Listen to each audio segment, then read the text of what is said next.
Number 8.2. Again we are doing a numerical in this video, and this numerical is actually about the calculation of electric field in a solid non-conducting sphere with a variable charge density, non-uniform charge density. This is interesting part. Non uniform का meaning समझेंगे ज़रा, मैं आपको non uniform का meaning अच्छे से बताऊंगा. Non uniform का मतलब होता है कि जो ये स्फीयर है इसकी जो चार्ज डेंसिटी है ना, वो देखो कैसे है. कैसे बताऊँ, ये डॉट्स डालता हूँ मैं, ठीक है. ऐसे ऐसे ऐसे ऐसे ऐसे ऐसे ऐसे ऐसे ऐसे ऐसे ऐसे ऐसे ऐसे ऐसे ऐसे ऐसे ऐसे ऐसे.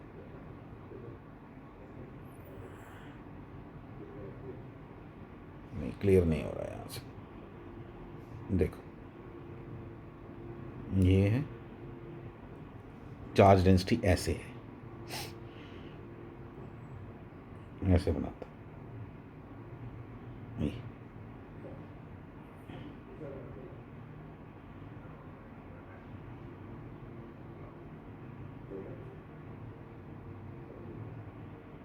ये क्या हो रहा है यहाँ. मैं और इसको बताता हूँ. यहाँ बहुत चार्ज डेंसिटी है, अंदर वाली तरफ चार्ज डेंसिटी काफ़ी है इधर, लेकिन बाहर जाते जाते चार्ज डेंसिटी क्या होती है, कम. जो मैं क्वेश्चन करवा रहा हूँ इससे उल्टा है. उसमें क्या है, उसकी जो वैल्यू दी हुई है वो इस तरह से है कि अंदर चार्ज डेंसिटी कम है, जैसे बाहर जाते जाते हो चार्ज डेंसिटी बढ़ती जाती है, बढ़ती जाती है, आगे जाके चार्ज डेंसिटी बढ़ती जाती है. यहाँ डेंस है और लीनियरली बढ़ती जा रही है. पहले जो हमने पढ़ा था वो क्या था, यूनिफॉर्म चार्ज डेंसिटी, बिल्कुल same charge everywhere, everywhere uniform charge density. ये नॉन यूनिफॉर्म चार्ज डेंसिटी, अंदर की तरफ चार्ज बहुत डेंसली है, बाहर कम है, या अंदर बहुत कम है, अंदर की तरफ कम कम कम चार्ज है, बाहर बहुत डेंस है. तो इसको बोलते हैं क्या, यहाँ बाहर जाते जाते जाते डेंस होता जा रहा है. जो केस हम पढ़ रहे हैं, देखो मैं बताता हूँ. इस केस में ये देखो, ये एक स्फीयर है, नॉन कंडक्टिंग स्फीयर है, जहाँ पे चार्ज ही, जहाँ इसके अंदर चार्ज ही चार्ज है, बट ये चार्ज यूनिफॉर्म नहीं है. जो ये चार्ज है वो यूनिफॉर्म नहीं है, बाहर बाहर ज़्यादा है, अंदर कम है. कैसे पता चला, ये देखो वैल्यू ये लिखी है. जब r इक्वल टू ज़ीरो होगा तो चार्ज कितना है, ज़ीरो, मतलब अंदर बिल्कुल सेंटर पे ज़ीरो. फिर जैसे जैसे बाहर निकलते जा रहे हो तो क्या होगा, ये वैल्यू बढ़ती जाएगी. r की वैल्यू जैसे बढ़ती जाएगी, r मीन्स कि जैसे तुम सेंटर से बाहर की तरफ निकल रहे हो तो चार्ज के क्या हालात हैं, तो चार्ज बढ़ता जा रहा है. वैसे मुझे ज़रूरत नहीं है इसका एनालिसिस करने की, मैंने जर्नल आपको बता दिया कि नॉन यूनिफॉर्म चार्ज डेंसिटी का ये मीनिंग है. Actually non uniform charge density हो, नॉन यूनिफॉर्म मास डेंसिटी हो. मास डेंसिटी की बात कब आएगी, जब ग्रेविटेशन लॉ पढ़ोगे. यहाँ पे जब पढ़ रहे हो तो यहाँ पे क्या आएगा, यहाँ पे चार्ज डेंसिटी की बात आएगी. We are concerned with the charges here. In gravitation we will be concerned with the masses there. वहाँ पे सारी गेम मास खेलता है, यहाँ पे सारी गेम चार्ज खेलता है. हम यहाँ पे चार्ज के साथ कंसर्न्ड है, मास के साथ नहीं. मास कैसा है, मास हो सकता है इसका यूनिफॉर्म हो, बिल्कुल मतलब ही नहीं है. अब मैं क्यों बोल रहा हूँ कि मालूम नहीं, क्योंकि उसके उसके बारे में इन्फॉर्मेशन गिवन ही नहीं है, ना रिक्वायर्ड है. मास की इन्फॉर्मेशन क्यों चाहिए मुझे, मैं जो कैलकुलेशन कर रहा हूँ इलेक्ट्रिक फील्ड की, that is electric field, that is because of the charges, that is not because of the masses. Gravitational field जब कैलकुलेशन करते हैं 11th क्लास में, तो वहाँ पे हम किसके लिए कंसर्न रहते हैं, मासेस के लिए. ठीक है, तो यहाँ पे ये है, हमें पता लगाना है, हमें पता लगाना है कि ए पॉइंट पे और बी पॉइंट पे इलेक्ट्रिक फील्ड क्या होगा. इसको किस तरह से किया जाएगा, थोड़ा सा टफ है, अच्छे से अंडरस्टैंड करेंगे. बी पॉइंट पे तो बहुत सिंपल है. देखो कैसे सिंपल है. पहली बात तो वही, मैं कोई रूल भूला नहीं हूँ. मैं तो एक क्या ले लूँगा, गॉसियन सरफेस लूँगा जो इधर से पास कर रहा हो.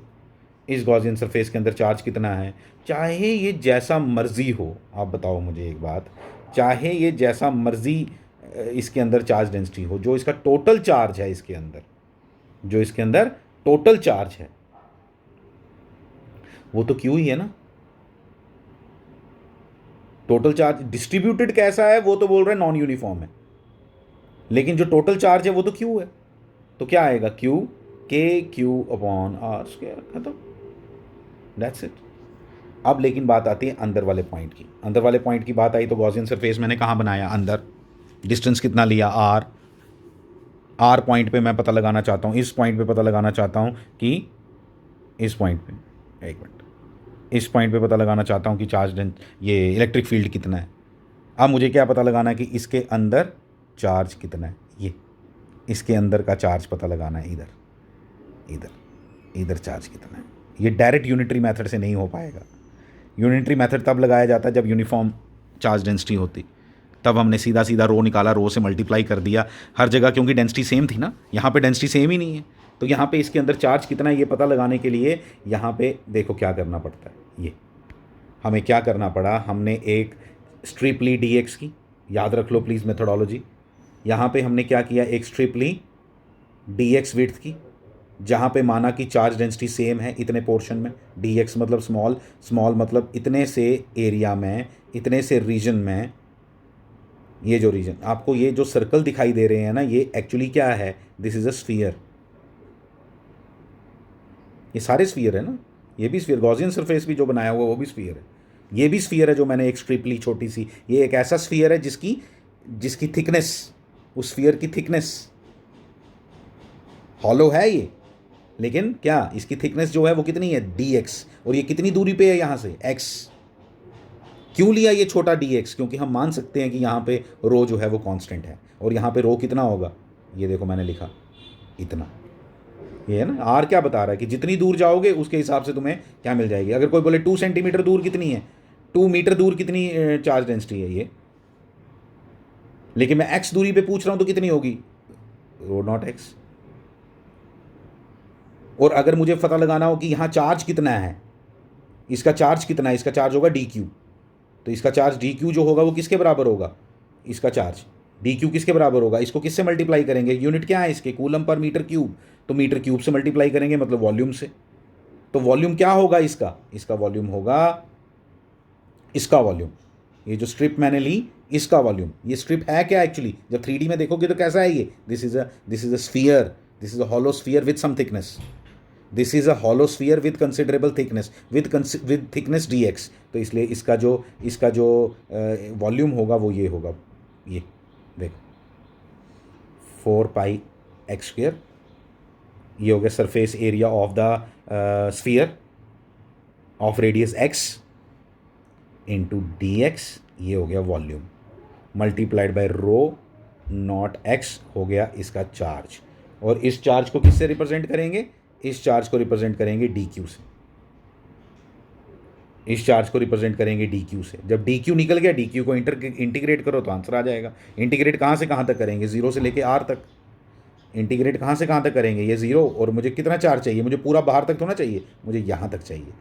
तो ये कितना डिस्टेंस है यहाँ से यहाँ तक? r। तो इंटीग्रेट कहाँ से कहाँ तक करेंगे? 0 to r। किसको? dq को।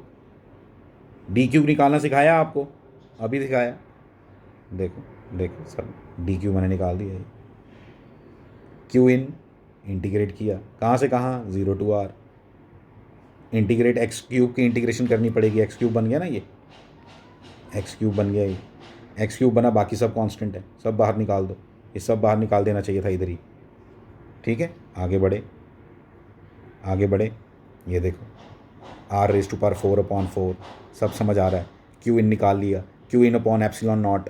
ये लो, ये तो होता ही है इधर हमेशा। ये तो अब आप फैमिलियर हो चुके हो इसके लिए, इसके साथ। ये कौन है? ये स्फीयर के केस में हमेशा यही आएगा। और ये आ गया इतना आंसर। तो ये इलेक्ट्रिक फील्ड निकाला। ये पहली बार नहीं, आपने बहुत बार नॉन यूनिफॉर्म के साथ क्वेश्चंस किए हैं, लेकिन हम कम करते हैं नॉन यूनिफॉर्म वाले, ज़्यादा यूनिफॉर्म वाले ही करते हैं। बट नॉन यूनिफॉर्म पे भी थोड़ा होल्ड बनाना है, अच्छे से सीखने की कोशिश करनी है। This is important, this is important. इससे आपकी क्लैरिटी और ज़्यादा बढ़ेगी, आपको चीज़ें समझ आएंगी। आप अच्छे से समझने की कोशिश करो इन सब बातों को, और अपनी कॉपी पे नोट करके रखो इसमें क्या है। हमने स्ट्रिप क्यों लेते हैं यहाँ? जब कोई चीज़ नॉन यूनिफॉर्म होगी ना, नॉन यूनिफॉर्म, तो उसका अगर छोटा सा पोर्शन लो अगर, तो उसको क्या मान सकते हो? आप यूनिफॉर्म मान सकते हो। आप मान सकते हो स्ट्रिप dx तक यूनिफॉर्म है, वहाँ पे कांस्टेंट है ये आपका चार्ज डेंसिटी। तो चार्ज डेंसिटी कांस्टेंट है, उस चार्ज डेंसिटी को मल्टीप्लाई कर दो किसके साथ? वॉल्यूम के साथ, तो आपको टोटल चार्ज मिल जाएगा उसका। अब उसका चार्ज मिल गया तो मुझे तो चार्ज चाहिए, लेकिन किसका? पूरे गॉसियन सरफेस का, तो उसको इंटीग्रेट कर दो कहाँ से कहाँ तक, 0 to r तक। तो दिस इज़ द मेथोडोलॉजी।